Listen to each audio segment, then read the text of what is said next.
పంపా సాహితీ పీఠం అధ్యక్షులు మరియు ఆర్యుపిపి జిల్లా అధ్యక్షుడు పురాణే అజయ్ కుమార్ మాతృమూర్తి పరమపదించడంతో ఆర్యుపిపి రాష్ట్ర అధ్యక్షులు జగదీష్ నిజామాబాద్ జిల్లా బోధన్ పట్టణం జంగం గలీలోని పురాణే అజయ్ కుమార్ నివాసానికి చేరుకున్నారు.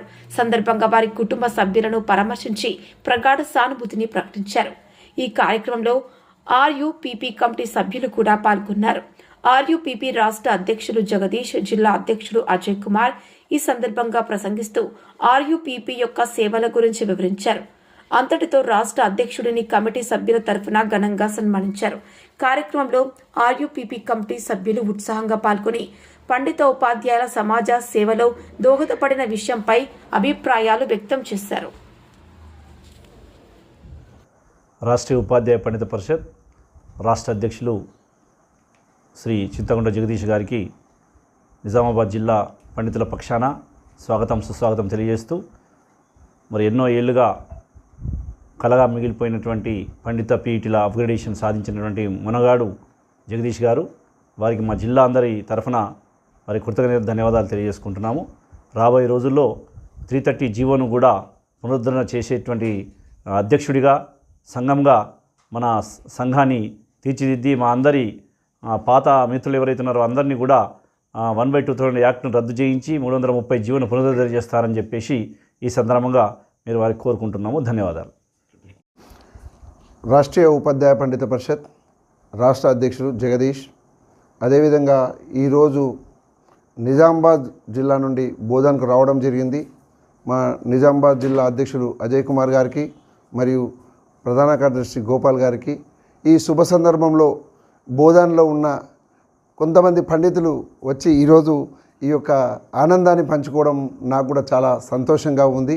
ఎన్నో ఏళ్ళు కల, దాదాపుగా 20 సంవత్సరాలు హై స్కూల్లో పనిచేస్తున్న అందరూ గ్రేడ్ 2 పండితులు ఎంతో మనోవేదనకు గురవుతున్నారు.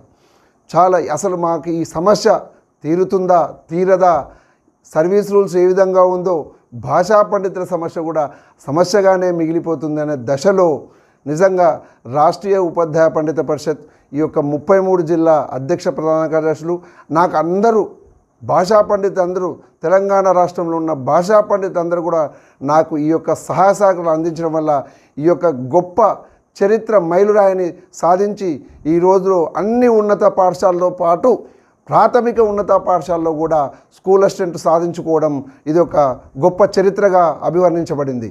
ఎందుకంటే ఎంతోమంది అన్ని సంఘాలు, దాదాపుగా పెద్ద సంఘాలను చెప్పుతున్న అన్ని సంఘాలు కూడా మాకు ఆపోజిట్గా నిలబడి మా యొక్క ఆపరేషన్కు అడ్డంకిగా నిలిచాయి. కానీ మేము ఎన్నో ఏళ్ళుగా ఎదుర్కొని జీవోలను పెంచుకొని 17, 18 కానీ 15 కానీ తర్వాత సర్వీస్ రూల్స్ అయిన 11, 12 మార్చినప్పుడే మా యొక్క 2-3 జీవో రావడం వల్లనే గొప్ప మైలురాయిని సాధించింది. ఎందుకంటే సర్వీస్ రూల్స్ అనేటివే ఏ విధంగా అపాయింట్మెంట్ చేసుకోవాలి అనేటివి ఆ రూలు మార్చడం ఒకప్పుడు పెద్ద సంఘం అని చెప్పుకున్న మునగాడి సంఘం మార్చింది. ఆ యొక్క జీవోను మేము తుంగలో తొక్కి 2-3 జీవోను సాధించుకున్నాం.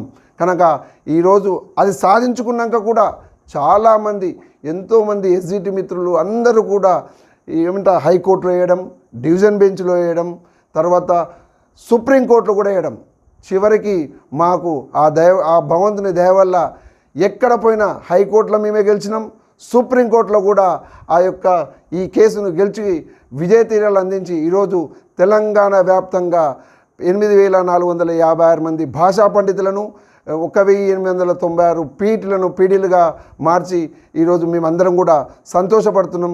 కనుక మా భాషా పండితులు అందరూ కూడా ఈరోజు ఎక్కడ పోయినా ఎవరు ఏం చెప్పుకున్నా ఈరోజు ఈ చరిత్ర తిరగరాయినది కేవలం రాష్ట్రీయ ఉపాధ్యాయ పండిత పరిషత్ సంఘానికే దక్కుతుందని ఈ యొక్క బోధన్ పండితుల ద్వారా మీకు అందరికీ కూడా తెలియజేస్తున్నాను.